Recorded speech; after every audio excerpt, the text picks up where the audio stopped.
want to talk a little bit now about education and the future for our children regarding education and qualifications and things like that in order for them to function within the society that's not likely to collapse in the next generation or two. I hope it does, but it's wishful thinking to do so, and it's not something you want to be banking on. And based on what I already spoke about in achieving autonomy with land and everything like that, sustainability in that respect, you're probably going to have to, or your children are probably going to have to remain able to earn some sort of income to purchase land for the next few generations, I would imagine. So with that in mind, how are they going to do so? Educating your children. If you're going to homeschool your children or not put them in the system any more than you have to, could they be disadvantaged somehow? Now, the best case scenario, or the best situation, I think, would be that you have some sort of family business that you can train and certify your own children in, whether it be a trade or whatever it is, or something that doesn't require qualifications at all, just requires skills, or a skill set that you can hand down to your children so that they can carry on doing what you do, more or less. This would be the best case scenario. This is the best situation to promote, I think.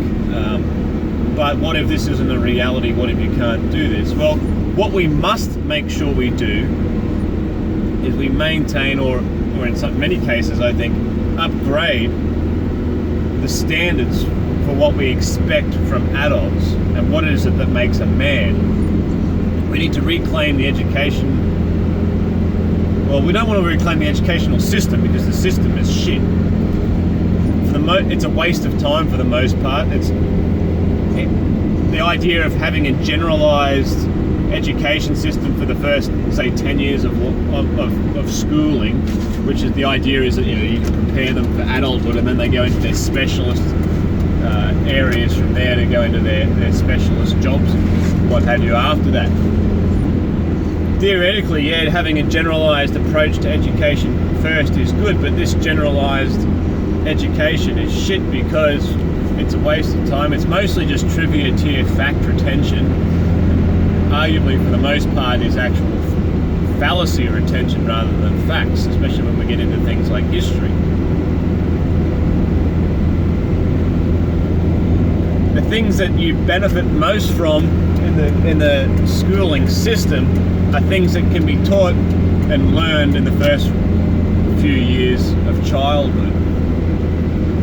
We need to reclaim education of our children for ourselves. It's the duty of parents to educate their children. It's the duty of men to educate boys. It's the duty of women to educate young girls.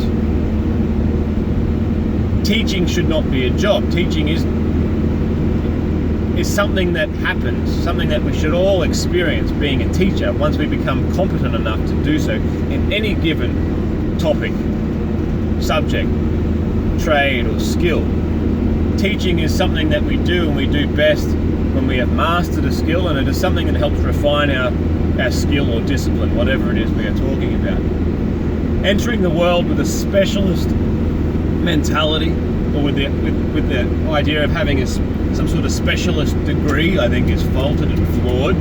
And what it does is pigeonholes people into skills that are otherwise useless, or makes the man otherwise useless unless he has another complete society filled up with all of the other necessary specialist skills. Otherwise, yeah, they're useless.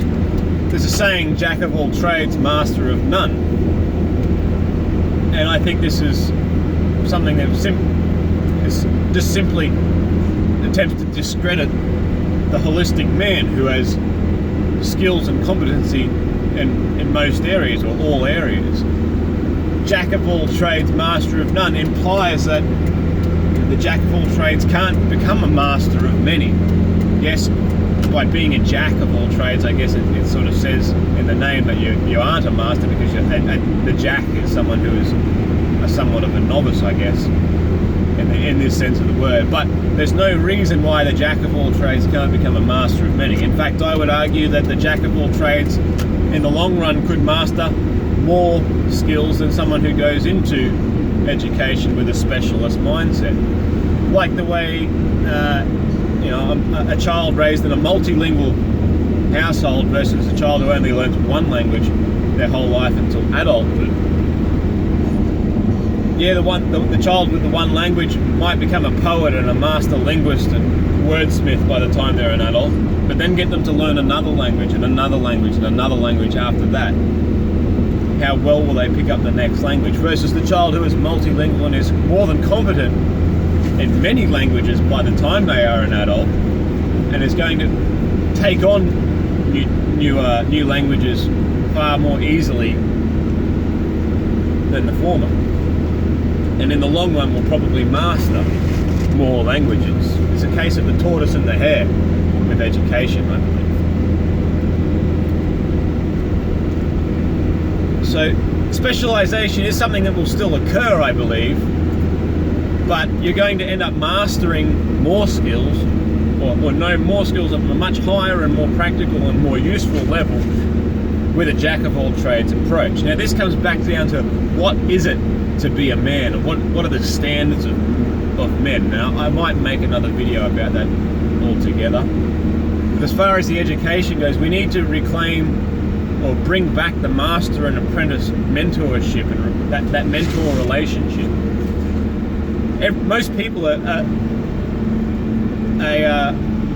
fine with the idea of teaching their own children to walk and talk, and there's nothing wrong with that at all, of course, because every parent, most parents, I'm sure there's probably exceptions today, but most parents are quite capable of walking and talking. One could even say they have mastered walking and talking.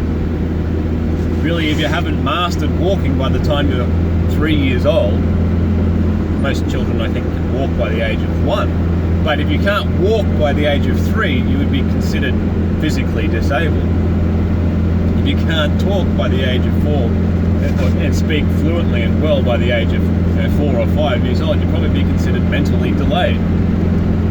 All you need to be able to do in order to teach someone something is be more competent than them. Teacher should always be at least two steps ahead of their student. For both people involved, to give the student something to reach for in the ladder of hierarchy, and also to help the teacher refine and progress in their own skill set and mastery. But obviously, the more skilled the teacher is, the better it will be for the student. We all enter life and all topics and all subjects as students, as novices. And as we learn these skills, these disciplines, these trades, we become more and more competent, we become masters in these things, and then it's our turn, our time, to hand on our skills and our knowledge rather, to new students to keep the thing alive. Everyone should teach at some point in their life. Teaching should not be a job on its own. Teaching itself is an art, but that doesn't mean it should be a career in itself.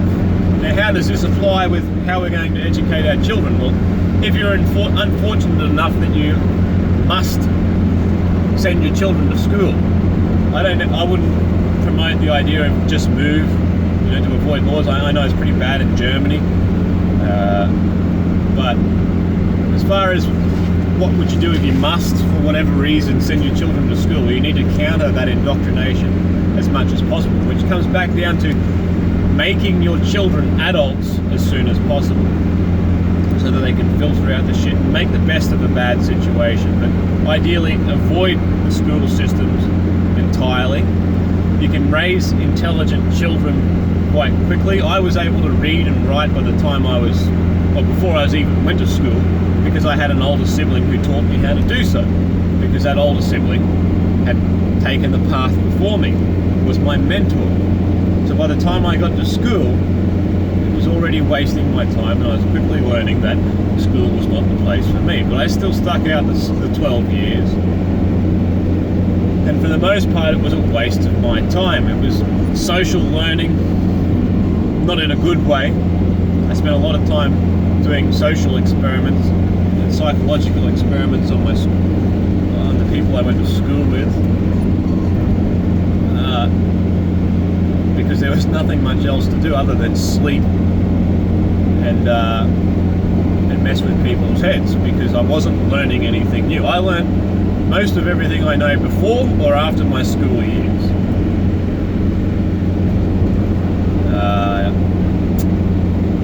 I think that's all I have to say about the education system. Oh, no, what I wanted to say, pardon me, was as far as qualifications go, this is where we might be disadvantaging our children. They might still need some sort of qualifications. Well, you do not need to go to school for 12 to 15 or 18 years in order to be qualified in anything. You can do certificates of prior learning, you can do courses without having to do all of this entire years of schooling if you meet the criteria. Now, again, it might be different in different countries, but you can be spending, your children can be spending their childhood and their teenage years doing something far more productive and rewarding, and then still go and achieve the same sorts of things that society deems necessary in order to progress forward. Your children can be men, or can be considered adults as far as their abilities go by the time they're 12 or 13 years old. Easily. And they can be spending the next 5 years getting ahead of them, their peers at the same age who are going through the schooling system. And by the time they're legally adults, they can be only further ahead. I don't see any disadvantages by not sending your children to school. The opportunities are still there. It's just a matter of being efficient and being competent. And what is the standard of competency and what's required of an adult? I'm going to make another video about that next. Thanks for listening.